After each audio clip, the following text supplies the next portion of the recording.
we may wish to take our class back a stage further.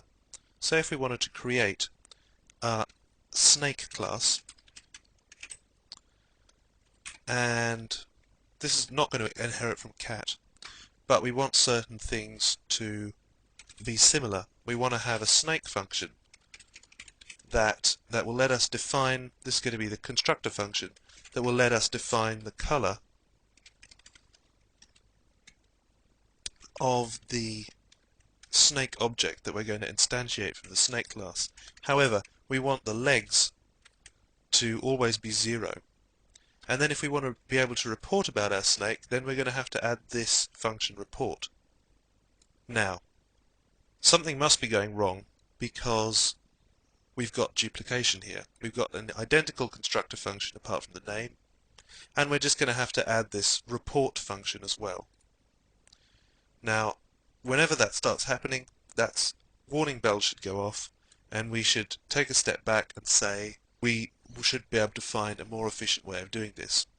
So a way to do this would be to create a superclass for both cat and snake, and we're going to call this the animal class, and we're going to take out the constructor function from cat, we'll take it out completely and add an constructor function to animal that does exactly the same thing. And then we're going to make the cat class inherit from animal by saying extends animal. Then we're going to put the report function into the animal class as well.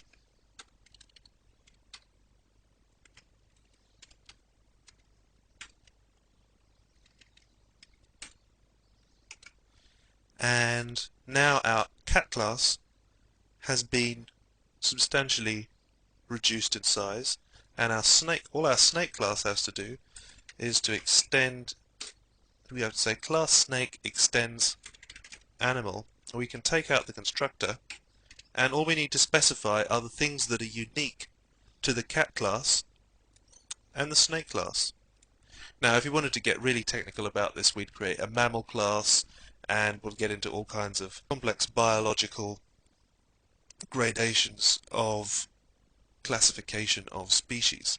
Of course we're not going to do that, but the point I'm trying to get across is that object-oriented structures such as this allow for complex relationships between different kinds of classes and allow the programmer to save resources by avoiding all kind of redundant script. Let's create a new creature. We're going to call this one, we can take that redundant white there as well, and we're going to create Hissy, and Hissy is going to be a new snake. And we better give our snake a color, so that's going to be a brown snake, and we're going to say Hissy report. Now because snake inherits from animal, the report method which we've installed in animal is available to snake. It's also available to cat, and because panther inherits from cat, the report function is available to panther. Now as we can see, panther's constructor function overrides the constructor function that was passed from here to cat and to panther. So the rule of thumb is that PHP will look at the smallest class, the end of the tree, and then if it doesn't find anything there, it will work its way back up to the root class, in this case the animal class. Let's save that and we'll take a look at our browser. And here we have the brown snake making use of the functions that we've added to our animal class. Now I should hope that some of the power of object-oriented structures is coming through in these examples. Although they don't do anything useful by themselves, they exemplify the kind of flexibility that programming using object-oriented structures allows. And in our next movie, we're going to take a brief look at the concept of polymorphism.